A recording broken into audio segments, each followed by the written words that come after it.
Hello and welcome.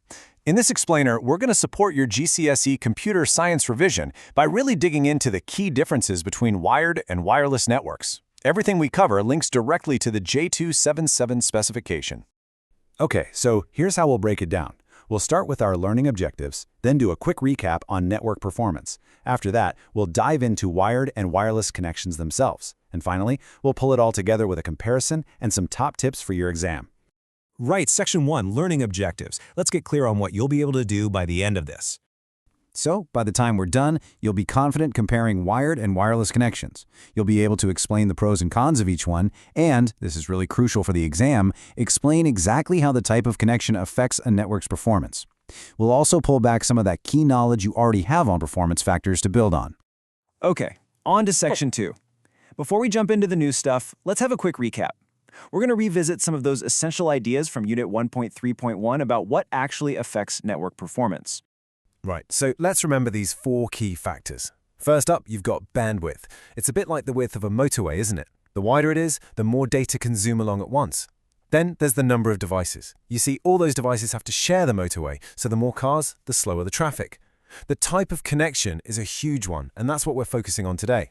And finally, interference. Now, this can be anything from thick walls to a microwave oven getting in the way and disrupting the signal, which, as you can imagine, is a much bigger deal for wireless networks.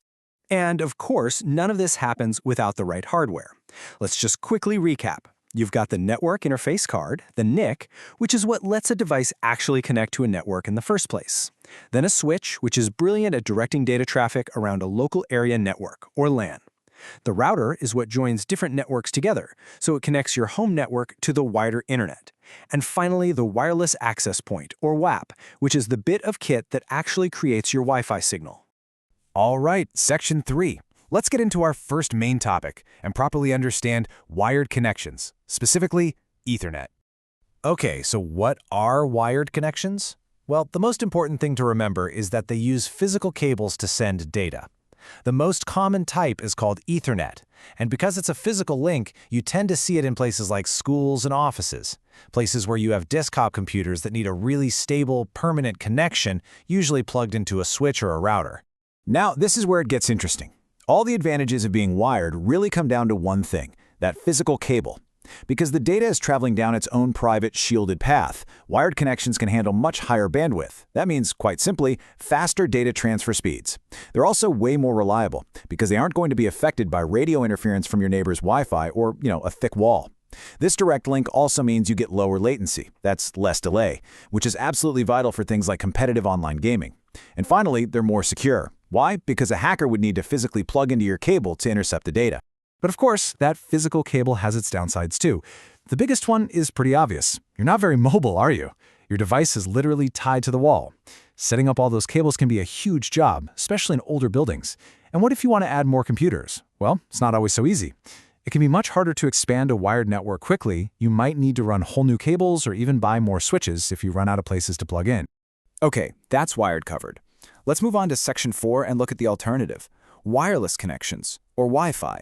So what's the fundamental difference here? Well, unlike Ethernet with its cables, wireless connections, what we all call Wi-Fi, send data through the air. They do this using radio waves. So your device, like your phone or laptop, is constantly talking to a wireless access point, or WAP, which is usually part of your home router. It's this technology that makes it perfect for mobile devices and places like your home or a cafe, where you just can't have cables running all over the floor.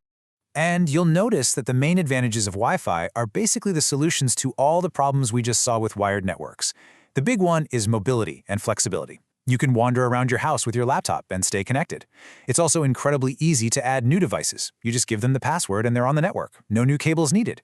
This makes Wi-Fi brilliant in places where running cables would be a nightmare, like in listed buildings or for any kind of temporary setup. However, sending data through the air is imperfect. It introduces a whole new set of problems. For one, Wi-Fi is often slower than a wired connection. This is because the signal can get weaker, and all the devices connected have to share the available bandwidth. Its performance can be massively affected by interference. We're talking about walls, how far you are from the lap, and even other electronics. Security is a much bigger deal too. Because the signal is broadcast through the air, it's possible for someone to intercept it. That's why having strong encryption like WPA2 or WPA3 is absolutely non-negotiable. And finally, think about a busy cafe. The more users that connect, the more congested the network gets, and the slower it is for everyone. Right, final section. Let's bring all of this together with a direct comparison and really focus on what you need to know for your revision and exams. This table gives us a really clear summary of the trade-offs. So looking at the method, it's physical cables versus radio waves. When it comes to performance, wired Ethernet is the clear winner. It's got higher bandwidth, it's faster, and it's more reliable.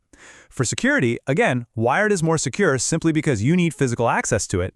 But then we get to flexibility, and this is where wireless Wi-Fi really shines, giving you high mobility. So you see, there's no single best answer. The right choice always depends on the situation and what your priorities are.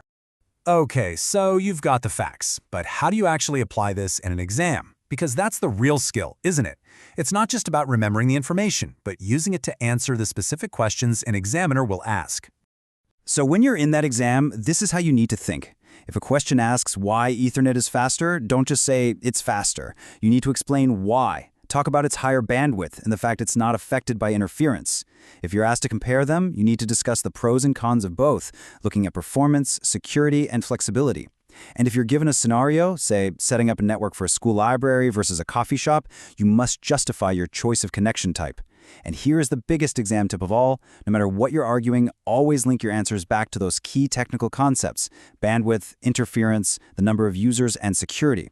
Showing that you understand how these factors impact the network is what will get you the top marks.